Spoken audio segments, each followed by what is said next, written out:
ঈদের আনন্দ নানির বাড়ি, তাই না বলো? নানির বাড়ি না গেলে কি ঈদের আনন্দ উপভোগ করা যায়? আর ঈদের আনন্দ কি বোঝা যায়?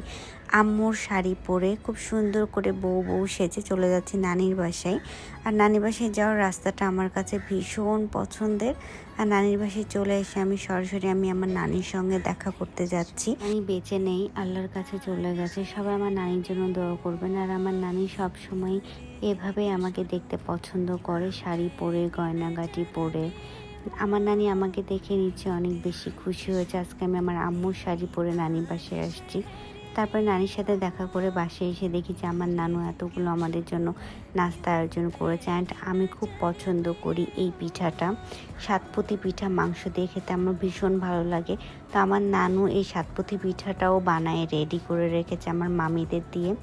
আর এই তো এটা আমার মামাতো বোন। আমার বোন আমাকে বলছে, আপু চল একটু ছাদ থেকে ঘুরে আসি। তো তার সাথে আমি ছাদে আসলাম। অ্যান্ড এই ছাদে আমার কত স্মৃতি জড়ানো, সবটাই আপনাদের সাথে শেয়ার করব। আর ওই পাশটা দেখছেন, ওইটাও আর একটা ছাদ। আমার নানির বাসাটা অনেক বড়, মাঝখানে খোলা উঠান দেখতে পাচ্ছেন, আর দুই পাশে দুইটা ফ্ল্যাট বাসা। পুরো বাসাটা মিলেই আমার নানুরাই থাকে। আর এটা পেয়ারা গাছ, এখান থেকে পেয়ারা ছিঁড়ে এই ছাদে কত মাখিয়ে খেয়েছি। মনি, আমি, তানি খালা, ছনি খালা সবাই মিলে এখানে বসে আমরা পেয়ারা মাখা খেতাম, পেঁপে মাখা খেতাম। খুব মিস করছি তাদের। সেই ছোটবেলার স্মৃতিগুলো মনে পড়ে যাচ্ছে এবং সেগুলোই আমি কথা বলতেছি আপনাদের ভাইয়ের সাথে, যে আমি এটা করতাম, আমি ওইটা করতাম। আর এখানে আমার রাজকুমারীর সাথেও আমি গল্প করছি, জানো আমি ছোটবেলায় কি কি করতাম। নানির কথা ভীষণ মনে পড়ছে। আর এই তো এই আম গাছটা আমার বান্ধবীর সুমিতাদের গাছ। এখান থেকে আমি একটা চুপি চুপি আম ছিঁড়বো। আর আমার বান্ধবী যদি এই ভিডিওটা দেখে তাহলে বলবে, তুই আমার গাছ থেকে আম ছিঁড়ছিস চুপ করে। তো কিছু মনে করিস না, জাস্ট একটা ভিডিও করার জন্য তোদের গাছ থেকে আম ছিঁড়েছি। তো আমার নানিদেরও তো কিন্তু অনেক আমের গাছ আছে। আর সুমিতা আমার বেস্ট ফ্রেন্ড ছিল। আমরা দুইজন মিলে স্কুলে যেতাম, আসতাম, একসঙ্গে গোসল করতাম, অনেক অনেক গল্প করতাম, অনেক বেশি মজা করতাম। আর এতে নারকেলের গাছগুলো দেখতে পাচ্ছেন, এগুলো আমার নানুদের।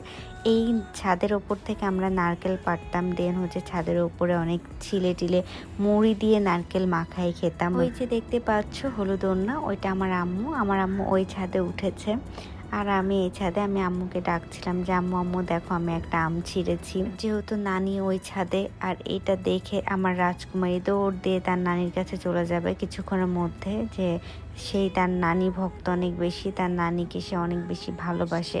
আর এখানে আমি আমার আম্মুর সাথে কথা বলতেছিলাম যে আম্মু এই যে দেখো আমি একটা আম ছিঁড়েছি। আম্মু বলছিল যে এই ছাদে অনেক সুন্দর সুন্দর আম ধরে আছে, এখান থেকে তুই ছিঁড়তে পারবি। তা আম্মু আবার এই কথা বলতেছিল। তো আমি আর ওই ছাদে আমি যাই নাই, কিন্তু আমার রাজকুমারী দেখেন পার হয়ে চলে গেছে তার নানির কাছে।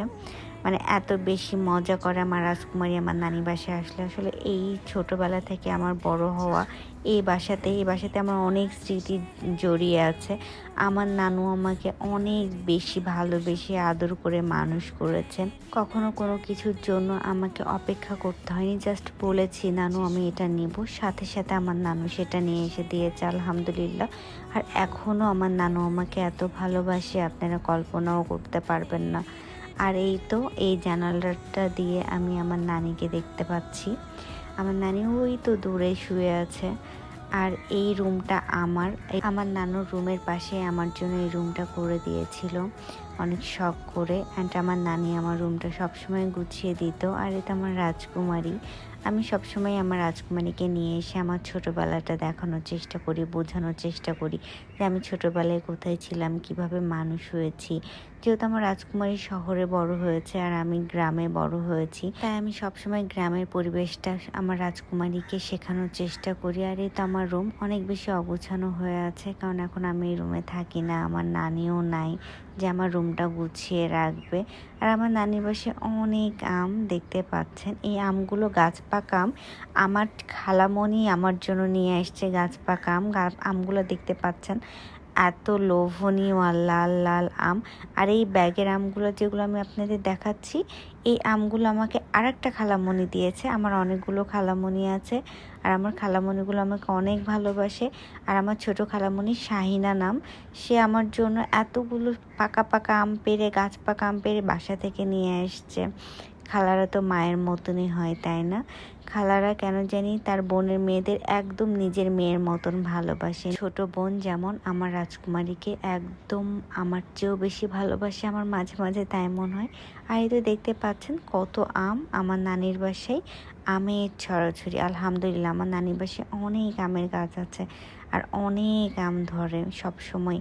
আর এই ব্যাগ ভর্তি আম আমার জন্য রুমি খালামণি পাঠিয়েছে, তার গাছের আম। যেহেতু আমি আমার নানির বাসায় এসেছি, সব খালামণিদের আদর ভালোবাসায় আমি পরিপূর্ণ হয়ে গেছি। দেখতে পাচ্ছেন এগুলো ন্যাংরা আম, আমার খালামণির নিজের গাছ থেকে পেড়ে আমার জন্য পাঠিয়ে দিয়েছে। আর নিচে যে গাছ পাকা আমগুলো দেখালাম ওইটা আমার খালামণি, আমার সায়না খালামণি আমার জন্য নিয়ে এসেছে তার বাসা থেকে। আর এই আমগুলো নিচে যে আমগুলো দেখালাম এগুলো আমার নানু সবগুলো নামাই রেখেছে যে আমরা খাবো। এই জন্য ছোট থেকে খালামণিদের, মামাদের, নানিদের, নানুদের সবার ভালোবাসায় আমি বড় হয়েছি আলহামদুলিল্লাহ। আর এই তো আমার মামি এতগুলো আয়োজন করেছে, খাসির মাংস, গরুর মাংস অ্যান্ড হচ্ছে আলু ভাজি, ডাল সবগুলো রান্নাবান্না করেছে। এখন এগুলো দিয়ে আমরা খাওয়া দাওয়া করবো। আমার ভিডিওটা ভালো লাগলে সবাই লাইক, কমেন্ট, শেয়ার করতে একদমই ভুলবেন না।